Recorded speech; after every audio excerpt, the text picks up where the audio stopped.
yang pertama Bapak, kami akan menanyakan bagaimana implementasi atau penerapan manajemen pemasaran di UD Selamat ini. Untuk pemasarannya di UD Selamat, karena kita sudah lama, mulai tahun 2000, jadi pemasarannya antara mulut ke mulut. Alhamdulillah sudah banyak sekarang yang sudah bekerja sama dengan kita. Dan juga kita sudah berjalan beberapa tahun dengan cara memakai media sosial, baik itu IG, Facebook, di YouTube, atau pakai Bukalapak dan Tokopedia dan lain sebagainya. Berarti di dalam implementasi tersebut sudah menyebar luas di kalangan masyarakat. Iya, untuk yang lokal kita door to door, biasanya langsung ke toko-toko atau ke pasar-pasar, dan itu sudah kita mulai, dan mudah-mudahan di tahun ini tambah lancar. Untuk bagian luar itu kayak seperti restoran dan sebagainya itu melewati apa? Media sosial itu kebanyakan. Jadi kita kan ada IG di Tusuk Sate Barokah, ada Facebook Tusuk Sate Selamat, dan di YouTube ada Tusuk Sate Selamat. Kebanyakan mereka ngelihatnya di sana. Dan alhamdulillah hari ini kebetulan juga ada yang menghubungi, baik dari Bali maupun dari Bogor, tadi ada yang menghubungi kita dengan mereka dapatnya dari Instagram. Terus terkait dari awal, dari sejarah berdirinya. Jadi berdirinya tahun 2000. Visi dan misinya yaitu ingin menjadi perusahaan yang besar manfaat dan barokahnya, dan ingin sekali berjuang di ekonomi umat, di ekonomi masyarakat, karena kita hidupnya di desa. Jadi berawal dari kepedulian kami, kebetulan alhamdulillah sampai saat ini saya masih bekerja di suatu perusahaan ekspor yang berpusat di Singapura. Dari situ apa sih yang bisa saya buat untuk masyarakat, khususnya di tempat saya lahir. Kemudian muncullah tusuk sate itu. Alhamdulillah sekarang sudah dapat memberdayakan masyarakat cukup banyak, kurang lebih 250 kakak. Di satu kakak itu ada beberapa orang. Alhamdulillah sudah kurang lebih 20 tahun ya di tahun 2020 ini. Selanjutnya di bagian kedua Pak, apakah penerapan pemasaran tersebut sesuai dengan syariat Islam Pak? Alhamdulillah di UD Selamat ini, jadi kita bicara mulai proses awal dari penebangan bambu. Kita informasikan SOP-nya kepada penebang bambu. Jadi sebelum bambu dipotong itu harus perbanyak sholawat dan mempunyai wudu. Kemudian demikian juga bisa dilihat dari alur produksinya di pabrik itu. Pada waktu bambu datang itu diiringi dengan surat Yasin, baik itu hanya dengan HP itu. Terus setiap hari itu rutin, setiap pagi karyawan membaca sholawat, membaca tiba sampai selesai. Jadi masuknya jam 7 sampai jam 8 itu khusus untuk pendekatan kita. Terus ditutup dengan sholat duha.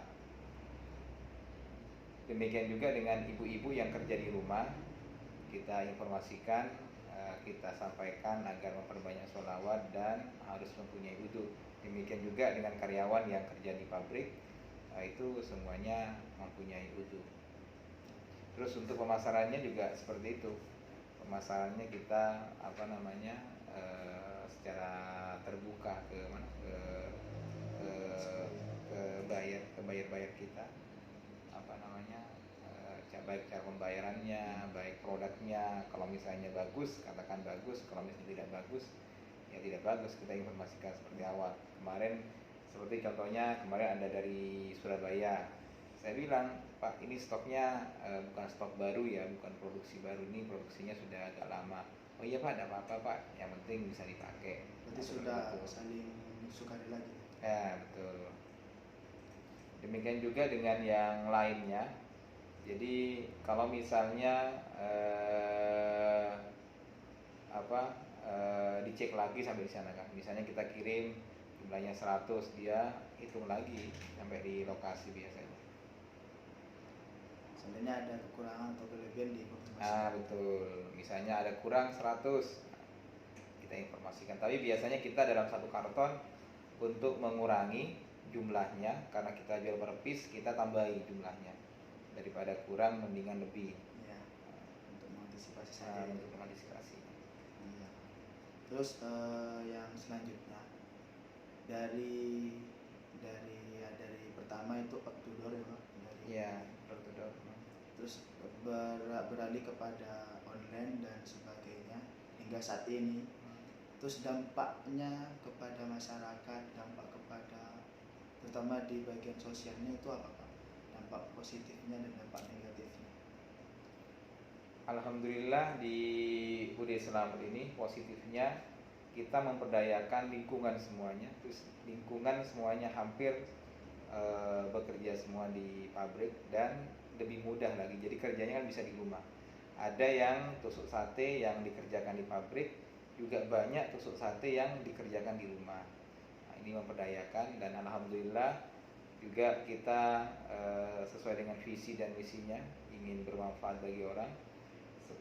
Hasil yang kita dapat, kita sering sekali mengadakan kegiatan sosial, keagamaan, baik itu sholawatan dalam kegiatan yang cukup besar, baik khatmil Quran, dan setiap pagi kita alhamdulillah juga ada hafiz yang bekerja di kita.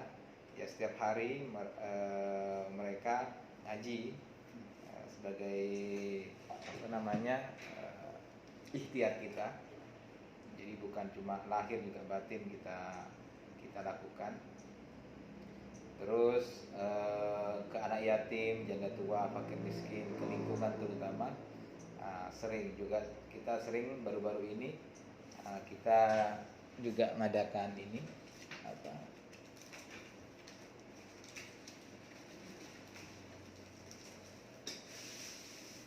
sebagai bentuk peduli kita ada buat semacam stiker untuk masjid, tempat wudhu, segala macamnya.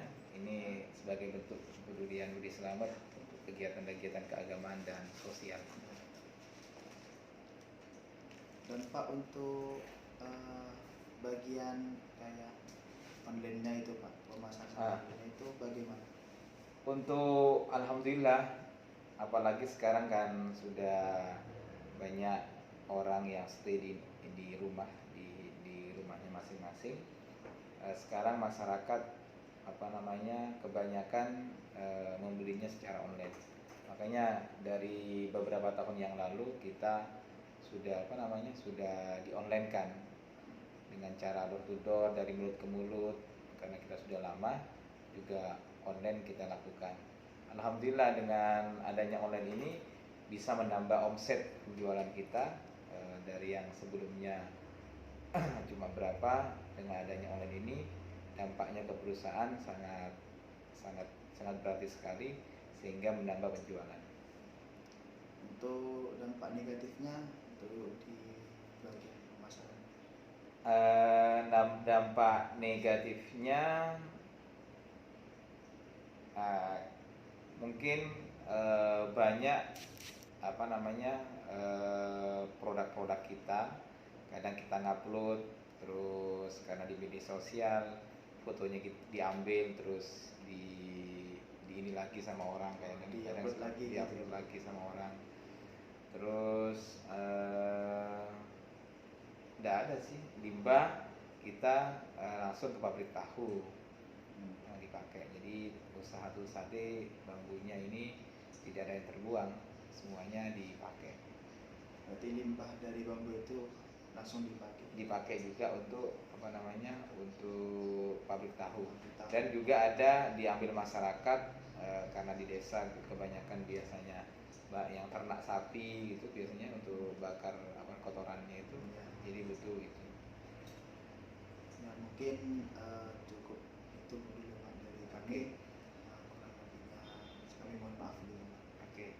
Terima kasih, mudah-mudahan apa yang kami sampaikan bermanfaat. Ya, dan mohon doanya mudah-mudahan Ude selamat ke depan menjadi perusahaan yang sukses selalu dan barokah. Ya, Terima kasih. Assalamualaikum warahmatullahi wabarakatuh. Waalaikumsalam.